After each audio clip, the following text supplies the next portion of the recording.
Okay, we're going to end up going back with the original one, 70 thousandths thick. The other one is about 84 thousandths. So it gives us 14 thousandths clearance between the drum and the front pump. A little bit of room for oil, a little bit of room when we get it finally torqued down, it might tighten up just a wee bit. We'll double check our clearance back in here after we have it assembled and torqued with the bell housing on.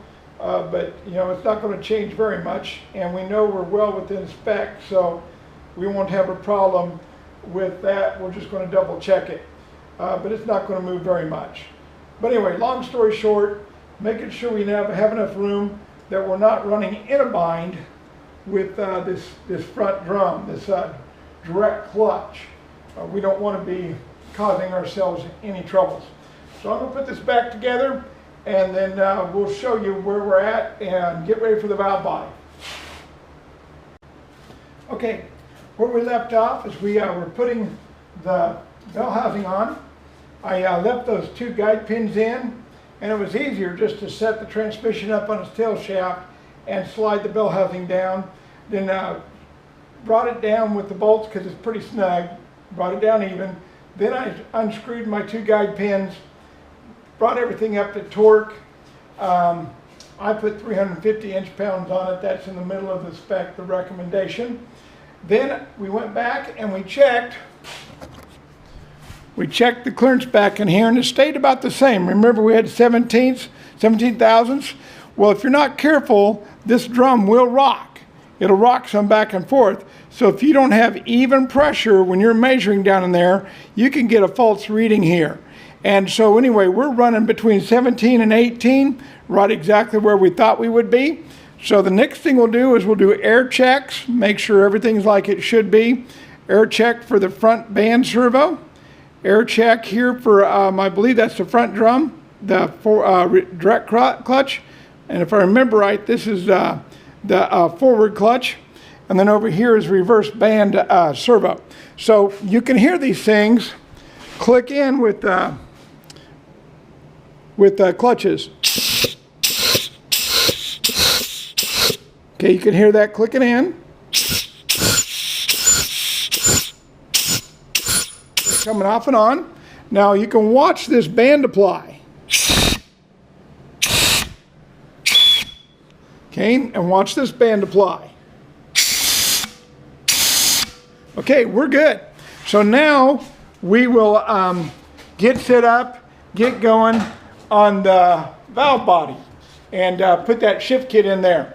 Transgo 40- let's see, make sure I get you the right number there, 40-2 for a C4. That's just about right for street and street strip. Nothing too wild and crazy, it'll work good. So we'll catch you in a few minutes. All right, I just wanted to tell you guys, thank you so much for watching on the DIY. The more you watch, the more you support, the more you tell your friends, the more it's going to help us get some good, cool projects going, and hopefully get some sponsorships and everything else down the road. But this is all about having fun together, and it's about doing cool, fun projects. I really want to build that front engine dragster. It's going to take some cash to do that. We got a lot of basic parts, but you know how it is. We'll do it cheap, we'll do it fun, but we also will do it safe. The goal on that front engine dragster is to make a 1958 period looking dragster, chassis research TE448. And I've got an old 351 Cleveland that got from my son. I bought it from him. And I've got a 3-speed manual transmission out of that old Mustang. We'll be running second and third gear only. Got the same ratios as a Power Glide, using a clutch. And I've got a 12-bolt Chevy rear end with a 410 gear and a VW front end with some steering on it. And so we'll put all that together and make it old school with a handbrake and clutch and all that. So, you know, we got things that we want to do. That'll be a lot of fun. I thought also, we're getting ready for that transmission shift kit. Thought we'd show you what's inside the box. It's a Transgo, and it's a 40-2. And as we open the box,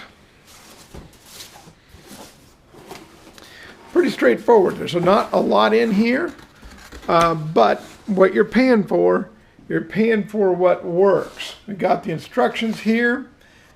Got the valve body gasket and the pan gasket. There's actually 2 gaskets. I've already separated out the one for ours. We got the springs for the valve body. We got a few more springs in here and some pins that we'll be using. There's some,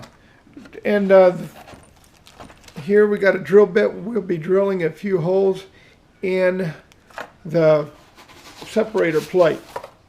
And you can see here some details. It's the type B type valve body. And the details kind of show us a little bit more here. On this B type, we're going to be drilling with that drill in these 2 positions. We'll show you more detail of that later.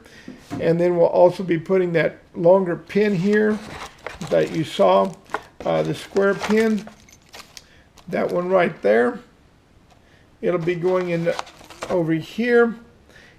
And then we got a few other things that will be for the springs. You can see where some of the springs will go. In with behind the cover plate with the 2-3 and the 1-2 shift valve. Over here on the 2-3 back out valve and the cutback valve. And we'll be taking the spring out of the accumulator. So just some good stuff that we'll be doing, along with the pressure spring there on the throttle pressure and the coast and boost valve.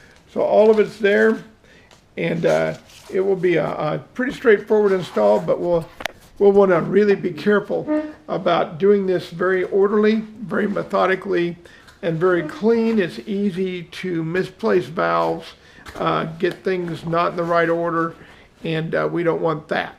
So we will be installing this shift kit next week.